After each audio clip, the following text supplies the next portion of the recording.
زندگی آخر رلا ہی دیتی ہے، پھر چاہے ہم اپنے ماں باپ کے کتنے ہی لاڈلے کیوں نہ ہوں۔ بے شک۔ وسیم بھائی، یہ کوٹ ہے اشفاق احمد صاحب کا میرے سامنے، تو یہیں سے آغاز کرتے ہیں آج کی بات کا کہ ڈو یو تھنک کہ زندگی واقعی اتنی مشکل ہے؟ بالکل، اصل میں دنیا کی سب سے جو غیر یقینی چیز ہے نا وہ زندگی ہے، اور سب سے یقینی چیز موت ہے۔ تو زندگی میں نا وہ ارادے ٹوٹتے ہیں اور آہستہ آہستہ غم آتے ہیں، اور آپ کو پتہ چلتا ہے کہ ٹھہرنا مشکل ہی ہے، لیکن جو اللہ کے ساتھ رجوع کر لیتے ہیں ان کو یہ بات سمجھ لگتی ہے کہ جانا تو ہم نے ہے، لیکن جانے سے پہلے کچھ کام تو کرنے ہیں نا۔ تو وہ جو کام میں مصروف عمل، ابھی ہم بات کر رہے تھے کہ جو اللہ کے کام کر رہا ہے، جو مصروف ہے، تو پھر وہ ان چیزوں کو اپنے اوپر، اس غم کو اپنے اوپر حاوی نہیں ہونے دیتا۔ وہ حضرت واصف رحمۃ اللہ ایک شعر پڑھا کرتے تھے کہ غم بھی گزشتنی ہے، خوشی بھی گزشتنی، کر غم کو اختیار کے گزرے تو غم نہ ہو۔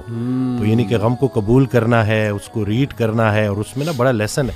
صحیح بات۔ تو یہ اللہ تعالیٰ ہماری برداشت، سب سے بڑی قوت برداشت ہے۔ بالکل صحیح۔ تو ہماری یہ برداشت بڑھانے کے لیے اللہ تعالیٰ غم بھیجتا ہے، صحیح، اور آہستہ آہستہ صبر کے ذریعے، نماز کے ذریعے انسان جو ہے نا اس مشکل سے نکل آتا ہے، کیونکہ اللہ کا وعدہ ہے کہ ہر سختی کے ساتھ آسانی ہے۔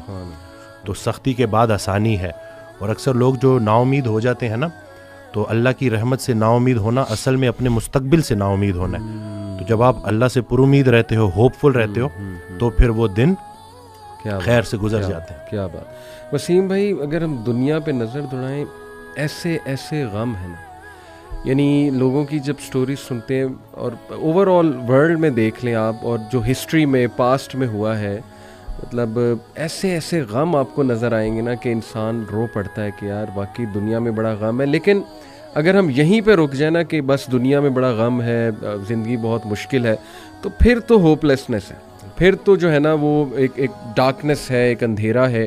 دیٹس وائی آئی سے ٹو پیپل کہ دیکھو جو ایتھیزم ہے وہ یہیں پہ رک جاتا ہے۔ وہ کہتا ہے کہ بس we are all here and we are doomed, اور بس ٹھیک ہے، سفرنگ بھی ہے، کیوس بھی ہے، ڈارکنیس بھی ہے، اب کیا کر سکتے ہیں۔ بٹ جب تک اسلام ہمارے پاس ہے نا وسیم بھائی، دیکھیں اللہ سبحانہ و تعالیٰ نے پہلے ہی ہمیں بتا دیا، جیسے آپ نے کہا نا ایکسیپٹنس، اللہ نے ہمیں ایکسیپٹنس دلائی ہے کہ دیکھو اس کو ایکسیپٹ کرو کہ یہ دنیا ایک مشکل کی جگہ ہوگی، یہاں تمہیں مشقت کرنی ہوگی، اسٹرگل کرنی ہوگی، وی ول ٹیسٹ یو، ہم دیکھیں گے تم میں سے کون ایمان والا ہے، کبھی بھوک سے، کبھی خوف سے، کبھی خوف کا انفیکٹ ذکر ہے کہ خوف سے ٹیسٹ کریں گے۔ آئی تھنک انگزائٹی میں خوف کا ایلیمنٹ کافی جو ہے وہ ہیوی حاوی ہوتا ہے۔ پھر لاس آف لائف سے تمہیں ٹیسٹ کریں گے، لاس آف فروٹ سے تمہیں ٹیسٹ کریں گے، لیکن وبشر الصابرین۔ اور دیکھیں اللہ نے پورا طریقہ بتایا ہے کہ دیکھو نا امید نہیں ہونا ہے، اگر یہ پرابلمز آ جاتے ہیں تو پھر اللہ طریقہ بھی بتا رہا ہے کہ تم نے ہوپ کیسے پکڑنا ہے۔ جیسے آپ نے کہا کہ نماز ہے، پھر صبر ہے، تو how amazing is the philosophy of our religion. بالکل، سبحان اللہ۔ اور جو ایتھیا سے جو نہ ماننے والا ہے، وہ میں اس کو یہی بولوں گا کہ وہ بیچارہ اللہ کی نعمتیں بھی استعمال کرتا ہے اور اللہ کو مانتا بھی نہیں ہے۔ سبحان اللہ، ٹھیک ہے نا۔ تو تحقیق جو ہے نا وہ آپ کو بعد میں وہاں پہ پہنچائے گی جہاں تسلیم پہنچائے گی آپ کو پہلے۔ تو جو سرنڈر کرنا ہے نا، یہی سب کچھ ہم نے کرنا ہے۔ ایک آڈیو میں وہ بیان کر رہے تھے حضرت، تو انہوں نے کہا کہ پورا سرنڈر کرنا ہے۔ تو جواب آیا کہ حضرت اتنی کمزور صلاحیتوں کے ساتھ پورا سرنڈر کیسے کروں؟ تو انہوں نے کہا کہ تم پورا سرنڈر کرو، تمہاری صلاحیتیں بھی پوری ہو جائیں گی۔ سبحان اللہ۔ تو یہ ہے کہ جب آپ پورا سرنڈر کرتے ہو نا، یہ جو اپنی کارسازی نکالو گے تو کارساز کی کارسازی سمجھ آئے گی نا۔ تو یہ جو اللہ ہے نا، یہ ہمارے ارادوں کو توڑتا ہے، اور نہیں آتی کوئی پریشانی اس وقت تک جب تک وہ بڑی پریشانی کو ٹالنے نہ آئی ہو۔ وہ ایک واقعہ سناتے تھے کہ ایک بندہ ایک اللہ والے کے پاس جاتا ہے اور کہتا ہے کہ میرا مکان نہیں بک رہا، تو دعا کریں۔ تو انہوں نے کہا کہ نہیں، تمہارا مکان نہیں بکے گا، جاؤ۔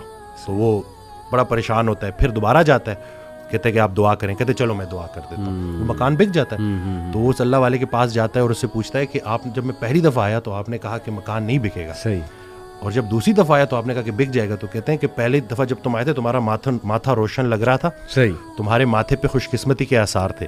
سبحان۔ دوسری دفعہ جب تم آئے تو تمہارے ماتھے سے بدقسمتی کے آثار آ رہے تھے، کیونکہ بڑا بدقسمت ہے وہ انسان جس کی زندگی میں اس کا گھر بک جائے۔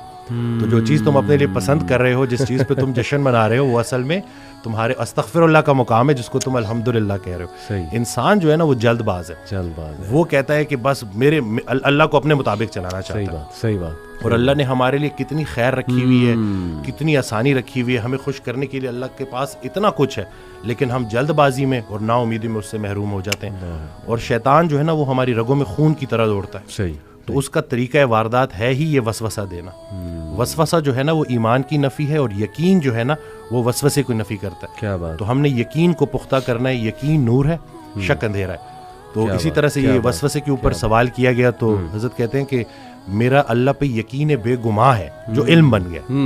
تم بھی وہ یقین پیدا کر لو, تمہیں بھی علم مل جائے گا. زبردست. تو یہ جو شک ہے نا وسوسہ, یہ آج کل بڑا کامن ہے کہ یہ لوگ اسی وجہ سے نا اندھیروں میں ہے. جی جی. تو شک کی وجہ سے بالکل. اچھا, یہ آپ نے جو بات کی نا کہ انسان جلد باز ہے, اس میں مجھے قرآن کی ایک آیت بھی یاد ہے. اللہ سبحانہ و تعالیٰ نے انسان کی نیچر بتائی ہے. سورہ معارج میں اللہ سبحانہ و تعالیٰ کہتے ہیں کہ بے شک ہم نے انسان کو نگرڈلی اور اینکشیس پیدا کیا. بالکل. جلد باز ہے. جب خیر آتی ہے تو آپے سے باہر ہو جاتا ہے, اور جب کوئی ڈیفیکلٹی آتی ہے تب پینک ہو جاتا ہے. الا المصلین ایکسیپٹ دوز ہو آفر. یعنی اللہ نے سلوشن بھی ساتھ بتا دیا کہ نہیں, نماز تمہاری ان چیزوں کو چیک کرے گی. سجدہ کرو اللہ کے آگے, اور وہی آپ کی علی بات ہے کہ یقین. اور میں تو سمجھتا ہوں وسیم بھائی کہ ہماری زندگی میں جتنے بھی مسائل آتے ہیں نا وہ اللہ کی ذات پہ یقین دلانے کے لیے تو آتے ہیں کہ دیکھیں ہمارے ہاتھ میں تو ہے ہی کچھ نہیں. انسان پہ کبھی کبھی ایسا کوئی پرابلم آ جاتا ہے اس نے ایکسپیکٹ بھی نہیں کیا ہوتا. دس از ویئر, جیسے حضرت علی صلی اللہ عنہ نے کہا تھا نا کہ میں نے تو اپنے ارادوں کے ٹوٹنے سے اپنے رب کو پہچانا. تو اگر یہ چیزیں ہوتی نا وسیم بھائی, تو کیسے ہم اللہ سبحانہ و تعالیٰ کو پہچانتے, اللہ کی پاور کا ہمیں کیسے احساس ہوتا. بالکل.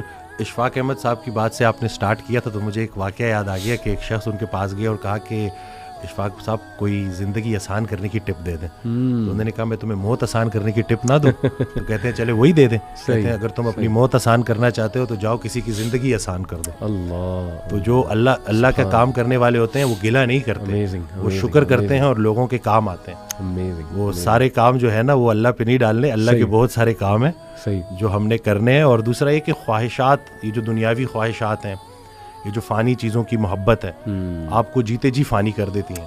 اور یہ جتنا کچھ بھی ہے نا وہ ایک شعر ہے کہ تیرے سوا کروں پسند کیا تیری کائنات میں, دونوں جہاں کی نعمتیں قیمت بندگی نہیں.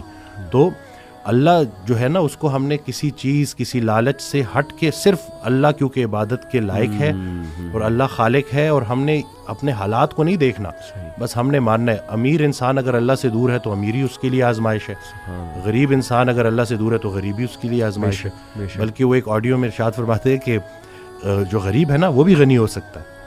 وہ غریب غنی ہے جس کی امیر کے مال پہ نظر نہیں ہے. تو اب وہ دیکھیں نا کہ کتنا آسان ہے ہمارے لیے نا, لیکن یہی ہے کہ اس کو پریکٹس کرنا. اور پھر یہی ہے کہ جو کامیابی کا ہم نے جو ایک معیار رکھ دیا ہے وہ صرف یہی ہے کہ بینک بیلنس اور یہی سب کچھ. تو انسان بھی بیچارہ نا بڑے بڑے گھر بناتا ہے اور سوتا اسی ایک چھوٹی سی تنگ سی جگہ پہ ہے, بستر پہ, جتنی اس نے قبر میں سونا ہے. صحیح بات. اور یہ ہے کہ وہ حضرت کہتے ہیں کہ جو چیزیں تم نے اپنے مرنے کے بعد ویسی چھوڑ جانی اس کو اپنی زندگی میں کیوں نہ چھوڑ دو. ایک اور جگہ کہتے ہیں کہ جن کو تم نے اپنے مرنے کا غم دے کے جانا ہے ان کو اپنی زندگی میں تھوڑی خوشیاں تو دے جاؤ. تو یہ جو ہے نا عمل, مصروف عمل ہونا ہے اور ارد گرد کے لوگوں کے کام آنا ہے. جی, اٹ سمز اٹ آل اپ. ماشاءاللہ.